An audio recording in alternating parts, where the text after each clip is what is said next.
guys, it's Kasey here with another Murder Monday. I'm planning to do Mondays for filming each week a new murder mystery, but today's actually Tuesday. Today's murder is going to be the disappearance of Cynthia Anderson.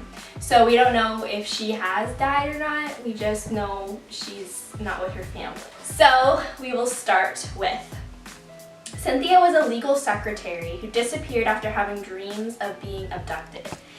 I will be looking down a lot throughout my video because I want to get the facts right and do Cynthia justice. In case anyone has any information on this case, you can always contact Crime Stoppers and let them know what you know and you could help save her. On August 4th, 1991, Cynthia went to work as a legal secretary, so she would take notes for lawyers who had criminals as their clients, mobsters, anyone who's done a crime. They would defend them. And she would write down the cases for her job. That's what she would do. And in the morning, she normally worked in her office alone. So the whole office was empty and she would just work away at her computer every morning, get there early and get her stuff done. She always kept the door locked whenever she worked in the office, and she had a buzzer on her desk and that she could push in case she had any trouble, and it would contact the building next door and they would know to come check on her or call the police, whichever one they needed to do. So one day at noon, Jim Rabbit and Jay Feldstein, two of the lawyers that worked in this office, arrived back at their office after a meeting. According to Jim Rabbit, and this is a direct quote, he says, "Jay and I came back from downtown. We got to the door and the lights were on, but the door was locked. We unlocked the door because they had a key. They went inside and they yelled for Cindy and there was no answer. He started to look around out front, and Cindy, when she would normally leave her desk, would place the phone on hold. So she would take the, the phone off the the handset, and place it on her desk just to let them know she's all right, she just stepped out."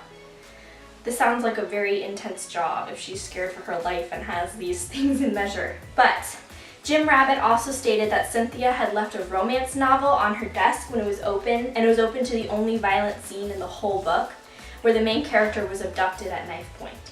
And this fact alone is very unsettling because Cynthia had either purposely left her novel like this, or someone had staged the book to look like that and maybe kidnapped her or took her.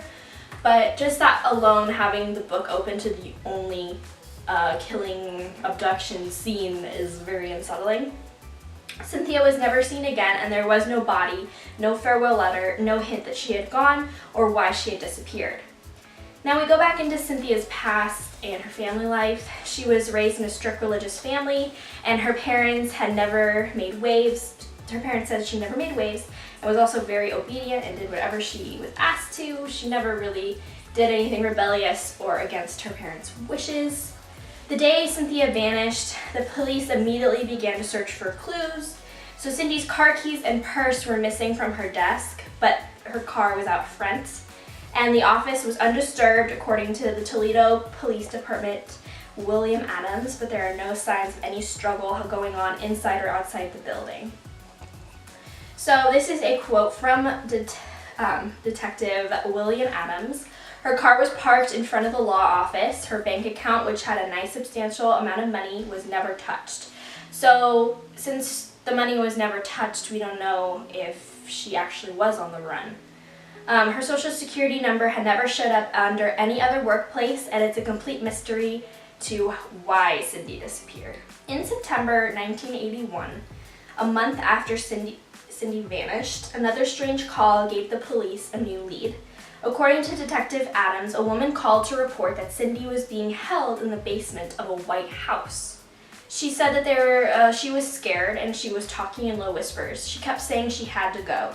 I kept begging her to stay on the line, giving me more information, giving me an exact address, something that we could go on. A short while later, she called again.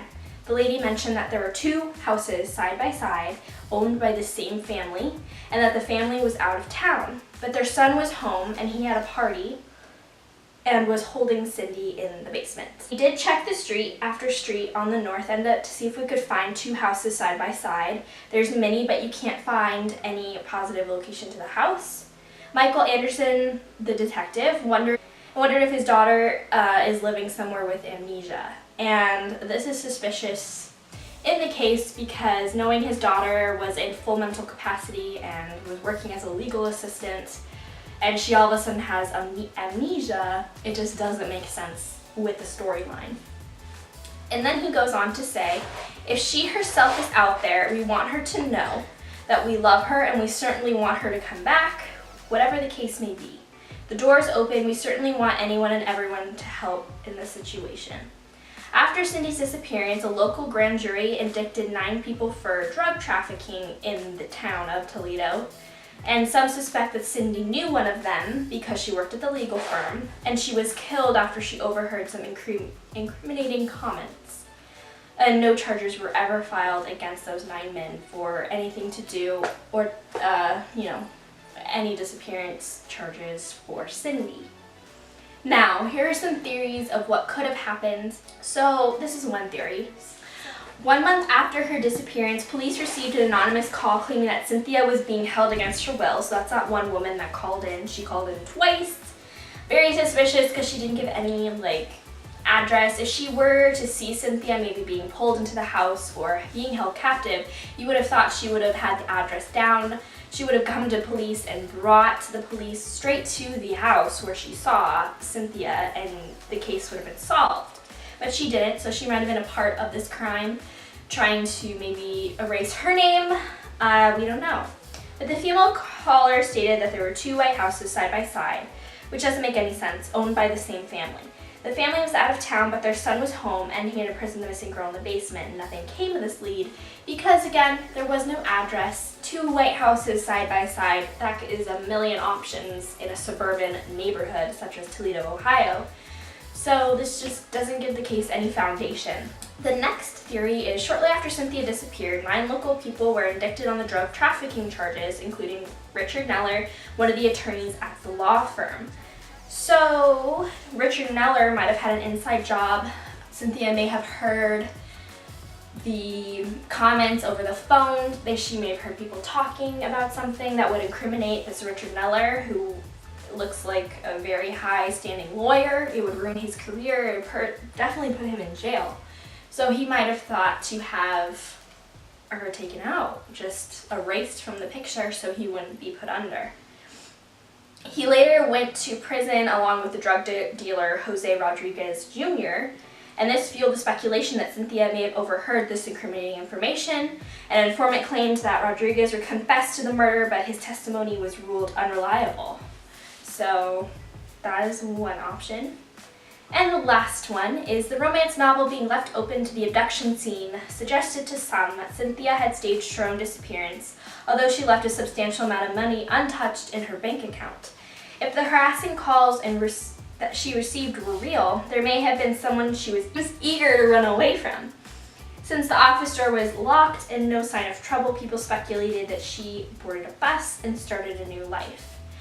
I can see possibilities out of all 3, of her being imprisoned in the basement, about her, in the drug trafficking scandal, or even just running away from her strict parents.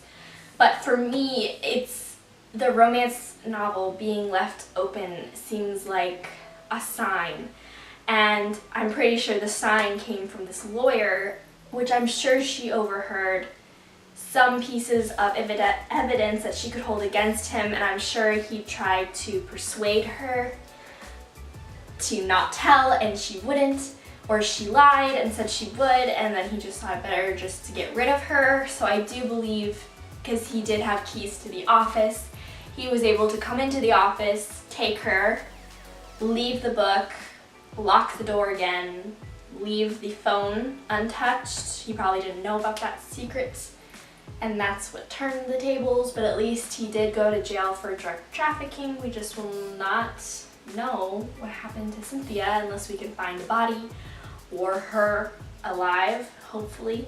like this story and want to keep researching it, maybe if you live in the Toledo area and you want to talk to people about it, or they remember when this happened, that'd be great to start a conversation.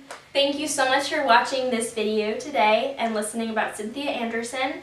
I want you to like this video, please subscribe to my channel, and remember, lock your doors, don't talk to strangers, and have a fantastic day.